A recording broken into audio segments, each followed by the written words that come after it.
Hello दोस्तों, नमस्कार। आज है 22 मार्च और हम 22 मार्च से बनने वाले करंट अफेयर के क्वेश्चनों पर डिस्कस करने वाले हैं। अगर आप हमारे चैनल पर नए हैं तो हमारे चैनल को सब्सक्राइब करें, वीडियो को लाइक करें, शेयर करें और कमेंट करें। चलिए, आज का पहला क्वेश्चन है, हाल ही में किस राज्य ने ET government Digitek annual award 2025 जीता है? हाल ही में किस राज्य ने ET government Digitek annual award 2025 जीता है? तो ये जीता है उत्तर प्रदेश ने। किसने जीता है? उत्तर प्रदेश ने। 18 मार्च को नई दिल्ली में ET government Digitek annual award 2025 में उत्तर प्रदेश को डिजिटल गवर्नेंस के में विभिन्न श्रेणियों में 5 पुरस्कार दिए गए। कितने? 5 पुरस्कार। प्रयागराज स्मार्ट सिटी लिमिटेड और यूपी पुलिस को महाकुंभ 2025 के दौरान अत्याधुनिक एआई आधारित निगरानी और भीड़ प्रबंधन प्रणाली के लिए दिया गया है।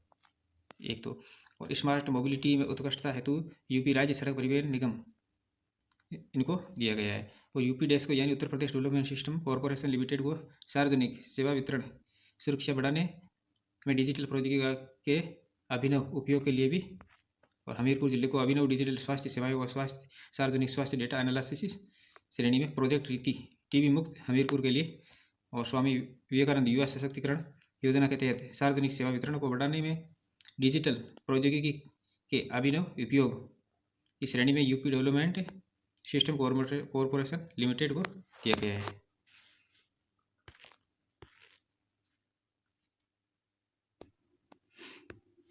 नेक्स्ट क्वेश्चन है, हाल ही में प्रधानमंत्री नरेंद्र मोदी की अध्यक्षता में केंद्रीय मंत्रिमंडल ने संशोधित राष्ट्रीय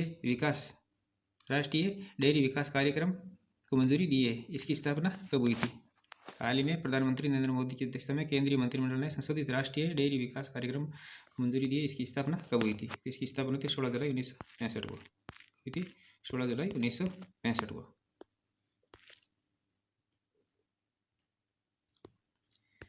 19 मार्च को प्रधानमंत्री नरेंद्र मोदी की अध्यक्षता में केंद्रीय मंत्रिमंडल ने संशोधित राष्ट्रीय डेयरी विकास कार्यक्रम को मंजूरी दी है।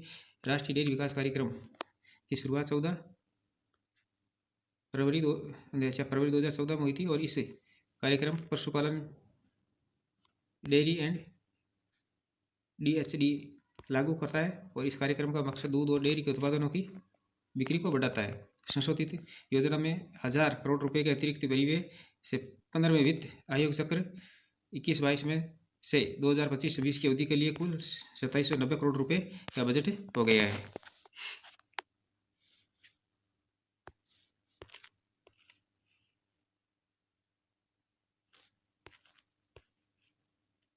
नेक्स्ट क्वेश्चन है, हाल ही में कृषि आधारित भारत जर्मनी संयुक्त कार्य समूह की 8वीं बैठक कहाँ आयोजित हुई है? हाल ही में कृषि आधारित भारत जर्मनी संयुक्त कार्य समूह की 8वीं बैठक कहाँ आयोजित हुई है? तो ये हुई है नई दिल्ली के अंदर। कहाँ हुई है? नई दिल्ली में।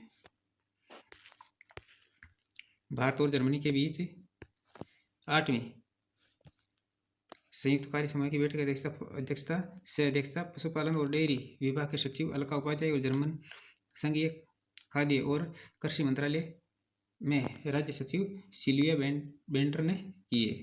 कृषि पर भारत जर्मनी के बीच 8वीं संयुक्त कार्य समूह की बैठक नई दिल्ली के पूसा स्थित राष्ट्रीय कृषि विज्ञान सेंटर के अंदर विज्ञान परिसर में हुई है। इस बैठक में डिजिटल कृषि, बीज क्षेत्र, मशीनीकरण, औद्योगिकी, बागवानी के क्षेत्र, पशुपालन एवं मत्स्य पालन के क्षेत्र में सहयोग पर चर्चा की गई है।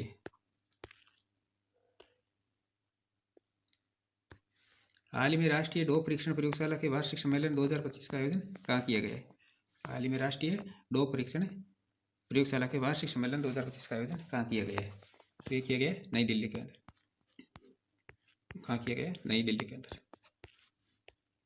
19 मार्च को नई दिल्ली में राष्ट्रीय डॉग परीक्षण प्रयोगशाला के वार्षिक सम्मेलन 2025 का आयोजन किया गया। केंद्रीय युवा कार्यक्रम एवं खेल तथा श्रम एवं रोजगार मंत्री डॉक्टर मनसुख मंडाविया ने डॉग परीक्षण प्रयोगशाला के वार्षिक सम्मेलन 2025 का उद्घाटन किया, और इस प्रयोगशाला के वार्षिक सम्मेलन की थीम एंटी डोपिंग विज्ञान, नवाचार और चुनौतियाँ थी। थीम क्या थी? एंटी डोपिंग विज्ञान, नवाचार और चुनौतियाँ। इस सम्मेलन में डोपिंग का पता लगाने में वैज्ञानिक नवाचार की महत्वपूर्ण भूमिका के साथ साथ प्रतिबंध पदार्थों की निरंतर विकसित होती है। प्रकृति और खेलों की अखंडता बनाए रखने के लिए सहयोगपूर्ण प्रयासों के महत्व पर चर्चा की जाती है। डीओपी परीक्षण क्या है? यहीं पर डीओपी परीक्षण की भूमिका आती है। डीओपी परीक्षण इन नियंत्रित वातावरणों के रखरखाव और सत्यापन का एक अनिवार्य हिस्सा है। क्या है? डीओपी परीक्षण नियंत्रित वातावरण के रखरखाव और सत्यापन का एक अनिवार्य हिस्सा है। तो ये HEPA हेपा फिल्टर और वेंटिलेशन सिस्टम में दोषों की पहचान करता है और इससे ये पुष्टि होती है कि आवश्यक मानकों को पूरा कर रहे हैं या नहीं। हाल ही में किस देश ने आधिकारिक तौर पर LGBTQ+ विरोधी कानून पारित किया है? हाल ही में किस देश ने आधिकारिक तौर पर LGBTQ+ विरोधी कानून पारित किया है? तो ये किया हंगरी ने। किसने किया? हंगरी देश ने। राष्ट्रपति सुलेव तामस ने 19 मार्च को LGBTQ+ विरोधी कानून पर हस्ताक्षर किया। इस कानून को सत्तारूढ़ फाइज्ड यानी कि KDNP गठबंधन के साथ साथ कट्टरपंथी दक्षिणपंथी मेहजनान और दक्षिणपंथी जोबिक पार्टियों में ने समर्थन दिया है। ये नया कानून हंगरी में समलैंगिकता को बढ़ावा देने वाले प्राइड मार्च और अन्य कार्यक्रमों पर प्रभावी रूप से प्रतिबंध लगाता है। LGBT एक संस्कृत शब्द है जिसका फुल फॉर्म होता है लेस्बियन, गे, बाइसेक्सुअल, ट्रांसजेंडर और क्वीर। ये उन लोगों के लिए है जो विसमलैंगिक नहीं है। LGBTQ समुदाय में समलैंगिक लोग शामिल होते हैं।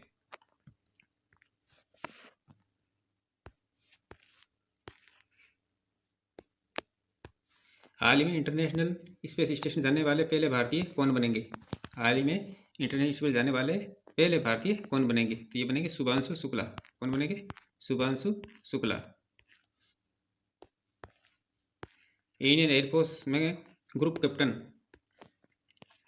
शुभांशु शुक्ला इसी साल ISS जाएंगे और उन्हें नासा के आगामी एक्सियोम मिशन 4AX4 के लिए पायलट के रूप में चुना गया है। शुभांशु को 17 जून 2006 को भारतीय वायुसेना के फाइटिंग विंग में शामिल किया गया। वो एक अनुभवी फाइटर और टेस्ट पायलट है और उनके पास 2000 घंटे से अधिक का फ्लाइंग एक्सपीरियंस है और उन्होंने Sukhoi 30 MKI, MiG-21, MiG-29, Jaguar, Hawk, Dornier और N-32 जैसे लड़ाकू विमानों को उड़ाया है। साल 2019 में भारतीय अंतरिक्ष अनुसंधान संगठन ने उन्हें भारत के पहले मानव अंतरिक्ष अनुसंधान गगनयान के लिए 4 अंतरिक्ष यात्रियों में से एक के रूप में चुना था। Axiom mission international space station के लिए एक निजी अंतरिक्ष उड़ान मिशन है। इसे अमेरिकी कंपनी एक्सियोम स्पेस द्वारा संचालित किया जाएगा और ये मिशन नासा और स्पेस एक्स के सहयोग से आयोजित किया जा रहा है और ये एक्सियोम स्पेस का चौथा मिशन है। इससे पहले कौन कौन से हो गए? AX1, AX2 और AX3 मिशन पूरे हो चुके हैं।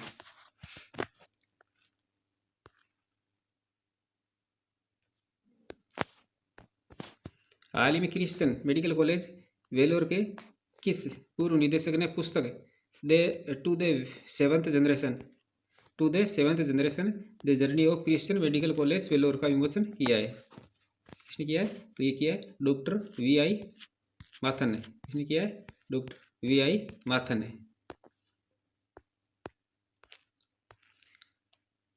CMC वेलोर पुस्तक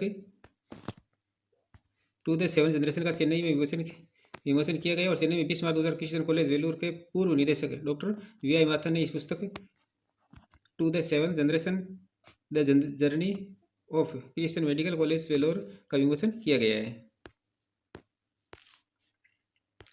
हाल ही में किस मंत्री ने खेलो इंडिया पैरा गेम्स 2025 का शुभंकर लोगो लॉन्च किया है?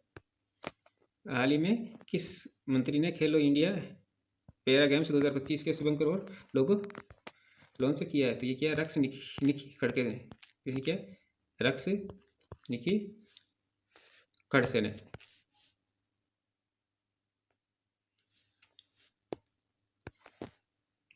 खेल राज्य मंत्री रक्स निखिल खड़से ने शुभंकर उज्ज्वला का अनावरण किया है। घरेलू गोरैया से प्रेरित ये शुभंकर पैरा एथलीटों की दृढ़ता और संकल्पशीलता का प्रतीक है जो नई दिल्ली की ऊर्जा और जीवंतता को भी प्रदर्शित करता है।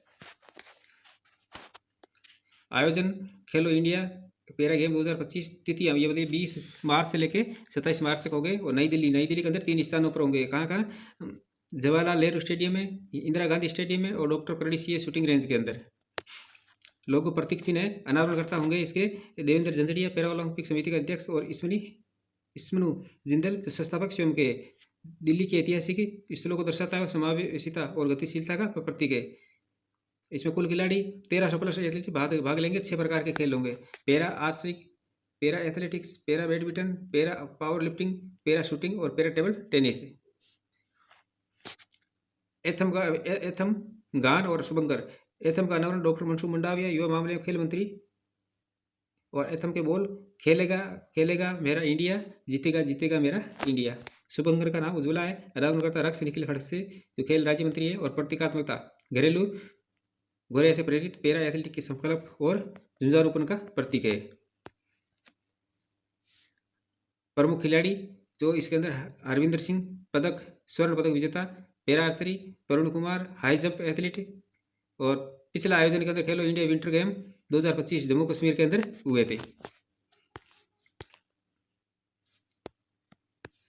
हाल ही में ब्रिटेन सरकार ने किसे लाइफ टाइम अचीवमेंट अवार्ड से सम्मानित किया है? हाल ही में ब्रिटेन सरकार ने किसे लाइफ टाइम अचीवमेंट अवार्ड से सम्मानित किया है? तो ये किया है चिरंजीवी को। इसको किया है चिरंजीवी। ये चिरंजीवी, ये जो तमिलनाडु के दिग्गज तेलुगु सिनेमा का सुपरस्टार चिरंजीवी को भारतीय सिनेमा में उनके अपार योगदान, सांस्कृतिक प्रभाव और सार्वजनिक सेवा के लिए लाइफ टाइम अचीवमेंट अवार्ड से सम्मानित किया गया। ये प्रतिष्ठित सम्मान लंदन स्थित थिंक टैंक ब्रिज इंडिया द्वारा यूके संसद के हाउस ऑफ कॉमन्स में आयोजित एक समारोह में प्रदान किया गया। इस आयोजन में चिरंजीवी को भारतीय फिल्म उद्योग और उनकी परोपकारी पहलुओं पर उनके अद्वितीय प्रभाव के लिए सम्मानित किया गया है।